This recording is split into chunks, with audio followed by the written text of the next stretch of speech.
Hello student, स्वागत है आपका आपके अपने YouTube channel RDJD study centre पे। स्टूडेंट, जैसा कि पिछले क्लासों में आप लोग डाइजेस्टिव सिस्टम अर्थात पाचन तंत्र पढ़ रहे थे और पाचन तंत्र में हमने पहला और दूसरा पार्ट देख लिया। आज हम लोग तीसरा पार्ट देखेंगे। तीसरे पार्ट में पाचन तंत्र के कुछ अंग थे, वही अंग छूट गए थे, उसी अंगों पे हमारी आपकी आज बात होगी। तो चलिए देखते हैं। पाचन में मैंने आपको जो है यहाँ पे ग्रासनली बता दिया था। तीत की जब बात थी तो मैंने कहा तीत की आपकी अलग की क्लासें हुई है, यूट्यूब पे आप देख लेंगे, लिंक दे दिया जाएगा। आगे यहाँ पे हमारी आपकी बात इस पे भी हो गई थी, आमाशय पे, और अग्नाशय से हमारी आपकी बातें होना है। तो चलिए देखते हैं। ये पार्ट आपका अग्नाशय है और अग्नाशय जो है यह एक प्रकार की ग्रंथि है। ध्यान रखना, हम आप लोग इस पे गहनता से अध्ययन ग्रंथि नामक चैप्टर पे करेंगे, अर्थात ग्रंथि जब पढ़ेंगे तो वहां पे टॉपिक में हम आप लोग अग्नाशय का गहनता से अध्ययन करेंगे। यहाँ पे हम आप लोग इसके बेसिक पॉइंट अर्थात इसमें पाचन में इसकी क्या महत्वपूर्ण भूमिका है, यही पे हम आप लोग यहाँ पे अध्ययन करेंगे। तो चलिए देखते हैं। अग्नाशय जो होता है यह एक ग्रंथि है और इसका कार्य क्या है, तो पाचन करना। पाचन करने में भूमिका कैसे निभाता है, तो छोड़ता क्या है, एंजाइम। और एंजाइम को शॉर्ट फॉर्म में हम आप लोग कहते हैं लेट। क्या कहते हैं, late, LAT। L for lipase होता है, ए फॉर एमाइलेज होता है, T for trypsin. L for lipase, A for amylase, T for trypsin. ध्यान रखना, ट्रिप्सिन जो होती है पाचन किसका करते हैं, तो प्रोटीन का। अगर पूछेगा ट्रिप्सिन किसका पाचन करते हैं तो क्या बताएंगे, प्रोटीन का। प्रोटीन का किस रूप में पाचन करते हैं, तो पेप्टोज के रूप में। तो प्रोटीन का पाचन कौन करता है, तो ट्रिप्सिन करते हैं। कैसे करते हैं, तो पेप्टोज के रूप में पाचन करते हैं। अगला है एमाइलेज। एमाइलेज जो होता है स्टार्च का पाचन करता है। स्टार्च अर्थात मंड जो होते हैं, तो मंड या स्टार्च का जो पाचन करता है एमाइलेज करता है। अगला आपका लाइपेज है। लाइपेज जो होते हैं वसा या फैट का पाचन करते हैं। तो मैंने आपसे कहा अग्नाशय। अग्नाशय में जो एंजाइम पाए जाते हैं 3 प्रकार के एंजाइम पाचन के रूप में कार्य करते हैं। शॉर्ट फॉर्म में आपने कहा LAT। L for lipase, A for amylase, T for trypsin. L for lipase, A for amylase, T for trypsin. L क्या है, लाइपेज। लाइपेज वसा अर्थात फैट का पाचन करता है। एमाइलेज क्या होता है, स्टार्च या मंड के पाचन करते हैं। जबकि ट्रिप्सिन किसका पाचन करता है, तो प्रोटीन का पाचन करता है। अगला आपके पाचन तंत्र में अगला अंग लीवर है। लीवर जो होता है निर्माण किसका करता है, तो पित्त का निर्माण करता है। ध्यान रखना, हमारी आपकी बॉडी की सबसे बड़ी जो ग्रंथियां होती हैं लीवर होता है। इसमें कोशिका विभाजन सबसे तीव्र होता है। ये लीवर जो होते हैं बनाते क्या है, तो पित्त का निर्माण करते हैं, जिसकी पाचन में अहम भूमिका है। बाकी और इसके ढेर सारे कार्य हैं। अमोनिया से यूरिया बनाने का कार्य करता है। बिलिरुबिन यहाँ पे बनते हैं, बिलिवार्डिन यहाँ पे बनते हैं। इसके कई सारे कार्य हैं, अर्थात ये भी एक सबसे बड़ी ग्रंथि है, जिसपे हमारी आपकी बात ग्रंथि नामक टॉपिक पे होगा। ध्यान रखना, ये जो लीवर होते हैं बिलिरुबिन और बिलिवार्डिन 2 पदार्थ भी उत्सर्जित करते हैं। अगर बॉडी में बिलिरुबिन अधिक हो जाता है तो जॉन्डिस अर्थात पीलिया हो जाते हैं, जबकि बिलिवार्डिन जो हो जाते हैं तो बॉडी के रंग अर्थात मांसपेशियों के कलर हरे हो जाते हैं। तो मैंने 2 पदार्थ बताया, एक बिलिरुबिन बताया, एक बिलिवार्डिन बताया। जब भी बिलिरुबिन की बात करेंगे तो पीला और बिलिवार्डिन की बात करेंगे तो हरा। और जब बिलिरुबिन की मात्रा अधिक हो जाती है तो जॉन्डिस अर्थात पीलिया हो जाते हैं। अगला आपका गॉल ब्लेडर है। गॉल ब्लेडर क्या है, तो पित्ताशय कहते हैं इसे। ये गॉल ब्लेडर जो होते हैं पित्ताशय होते हैं। यहाँ पे ध्यान रखना, फिगर में आप देख लेंगे, ये आपका लीवर है और लीवर निर्माण किसका करता है, तो पित्त का। पित्त आकर के स्टोर कहाँ पे होते हैं, तो पित्ताशय में होते हैं। पित्ताशय को कहते क्या है, गॉल ब्लेडर भी कहते हैं।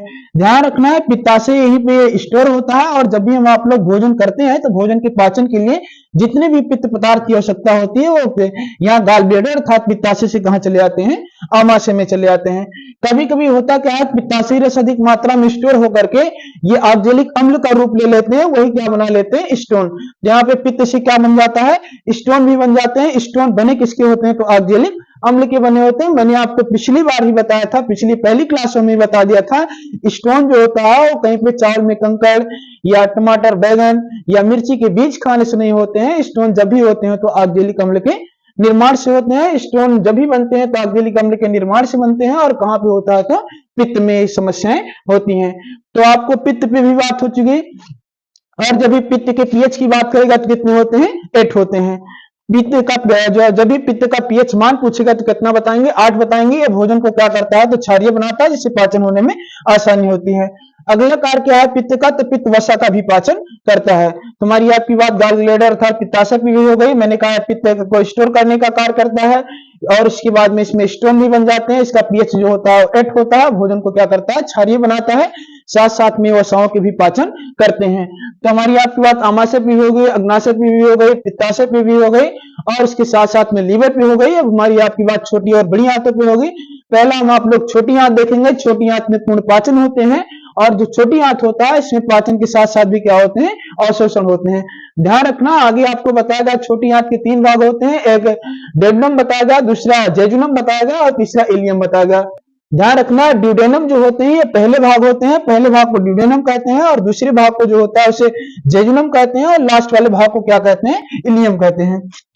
एक्चुअली होता क्या है कि जब भी हम आप भोजन को यहाँ पे लिए होते हैं, अर्थात आमाशय में जब भोजन आता है तो लगभग 4 घंटे तक यहाँ भोजन स्टोर रहते हैं। और मैंने आपको ये भी बताया कि अगर 4 घंटे के अंदर किसी कारणवश पलटी हुई तो भोजन क्या हो जाते हैं, बाहर हो जाते हैं। जबकि यहाँ पे वालनुमा जो संरचना होती है, 4 घंटे के बाद भोजन पाचन करने योग्य जब हो जाता है तो चला कहा जाता है, ड्यूडेनम में। अर्थात भोजन जो होता है वो कलेक्ट कहां पे होते हैं, अवशोषित कहां पे होते हैं, तो डेडुनम में होते हैं। ये जब डेडुनम में भोजन आ जाएगा तो पलटी भी होगी तो भोजन बाहर आने वाले नहीं है। आगे डेडुनम के बाद ये भोजन का जो है प्रासरण कहां पे होता है, यानी फैलाए कहां जाते हैं, तो दूसरे भाग का नाम आपको क्या बताए, जेजुनम। अब ध्यान रखना, घर पे हम आप लोग जब भी कहीं अगर चावल को जो है पकाने के लिए डालते हैं तो उसके पहले चावल को फैलाया जाता है और इसमें से कंकड़ पत्थर जो होते हैं उसको क्या कर दिया जाता है, निकाल लिए जाते हैं। सेम वही प्रोसेस यहाँ पे भी था।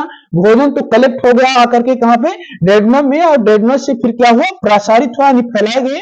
और जब फैलाए गए तो उसमें खनिज, विटामिन, प्रोटीन जो भी योग्य पदार्थ थे उन सभी पदार्थों का अवशोषण हुआ। और अवशोषण कहां पे हुआ, तो इलियम में।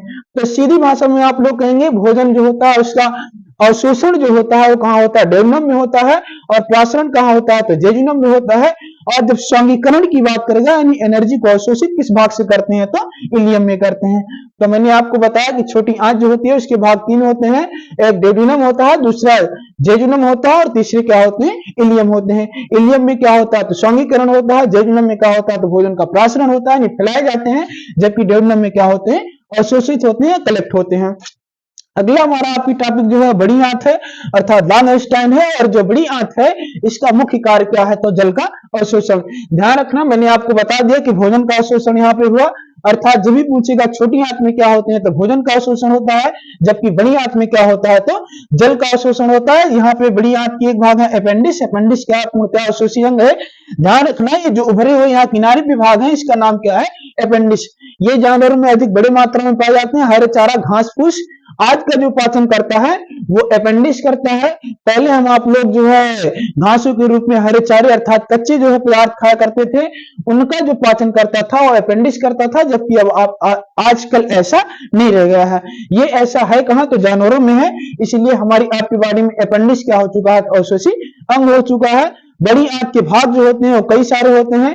अब देखिए, जब भी यहाँ पे छोटी आंत बड़ी आंत से आकर के मिलेगा तो इसको कहेंगे क्या, क्रीम रूपी परिशेष का। जब भी छोटी आंत बड़ी आंत से मिला तो क्या हुआ, क्रीम रूपी परिशेष का। अब यहाँ पे भोजन का अवशोषण हो चुका है। अब ये यहाँ से मिलेंगे बड़ी आंत में और बड़ी आंत से ऐसे होते हुए चले जाएंगे कहा, गुदा अर्थात मलाशय के पास चले जाएंगे या रेक्टम के पास चले जाएंगे। तो यहाँ पे क्या हुआ कि छोटी आंत और बड़ी आंत जहां पे आपस में मिले, मैंने कहा उसे आप कहेंगे क्या, तो क्रीम रूपी परिशेष का कहेंगे। अब यहाँ पे जल का अवशोषण कहां पे होना है, बड़ी आंत में होना है। तो कुछ इसके प्रारूप होते हैं, जैसे यहाँ पे क्रीम रूपी परिशेषिका में भोजन आकर के मिला। अब भोजन जल के साथ कहां जा रहा है, ऊपर। तो जो ऊपर जा रहा है उसे कहेंगे क्या, एसेंडिंग क्लोन। अर्थात आंतों में पाए, बड़ी आंत में पाए क्या जाते हैं, तो क्लोन पाए जाते हैं। अब यहाँ पे देखिए नीचे से ऊपर गया तो क्या कहेंगे, एसेंडिंग क्लोन कहेंगे। अब जब ऊपर से फिर कहां जाएगा, ये देखिए आगे बढ़ रहा है। जो ये प्रोसेस सामने सामने बढ़ रहा है इसी क्या कहते हैं, तो ट्रांसफर क्लोन कहते हैं।